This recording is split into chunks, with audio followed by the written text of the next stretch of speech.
పసిబిడ్డల నోటికాడ నగరపాలక సంస్థలో చదువుకునేటటువంటి 10th class పిల్లలకి గతంలో సాయంత్రం స్టడీ అవర్ చదువుకునే పిల్లలకి ఆ పాఠశాల హెడ్ మాస్టరే ఏదైనా స్నాక్స్ ఇచ్చి బిస్కెటో టీయో ఏదో ఇచ్చి వీళ్ళు మేయర్గా బాధ్యతలు తీసుకోముందు వరకు 20 రూపాయలు క్లెయిమ్ చేసేవాళ్ళు మున్సిపల్ కార్పొరేషన్కి.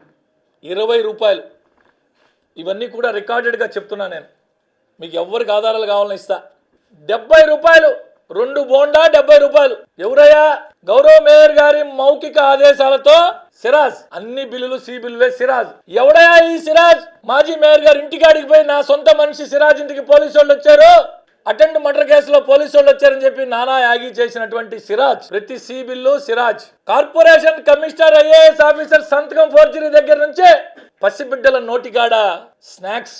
ఇంతకంటే దౌర్భాగ్యం ఉంటుందా? సిరాజ్ సిరాజ్ సిరాజ్ ఎవరి సిరాజ్ చెప్పాడు కదా. మా సిరాజ్ వెంటనే ఫోన్ చేశాడు నాకు.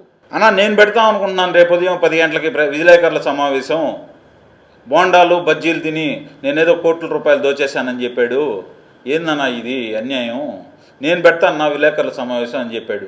అందువల్ల మీరు అడిగిన ప్రశ్నకైతే దానిలో ఎటువంటి అవినీతి జరగలేదు. సిరాజ్ నన్ను ప్రత్యేకంగా ఫోన్ చేసి అడగడం జరిగింది. నేను పెడతానన్నా, ఆయనకు అన్నీ వివరిస్తాను. ఎన్ని బోండాలు, ఎన్ని 60 రూపాయలు, ఏమన్నా అర్థం ఉందా? 60 రూపాయలు 70 రూపాయలు ఏమన్నా అర్థం ఉందా? ఆ మాట్లాడిన దిగజారుడు మాటలు. ఫ్రస్ట్రేషన్ ఏంది ఫ్రస్ట్రేషన్ అని చెప్పి అడుగుతా ఉన్నా. దోచుకున్నది చాలు కదా, దోచుకున్నది దాచుకో చాలు, ఇంకేం దోచుకుంటావని అడుగుతా ఉన్నా. కుర్చీ పోయిందని చెప్పి నేను విజ్ఞప్తి చేశా మేయర్ గారికి, కాబోయేటువంటి మేయర్ గారికి. నీకేం దిగులు లేదు, బయట ఛాంబర్ బయట ఒక కుర్చీ ఏదో ఒకటి విరిగిపోయిందో ఏదో ఒకటి అక్కడ పెడతారు, కూర్చో రోజు పోయి.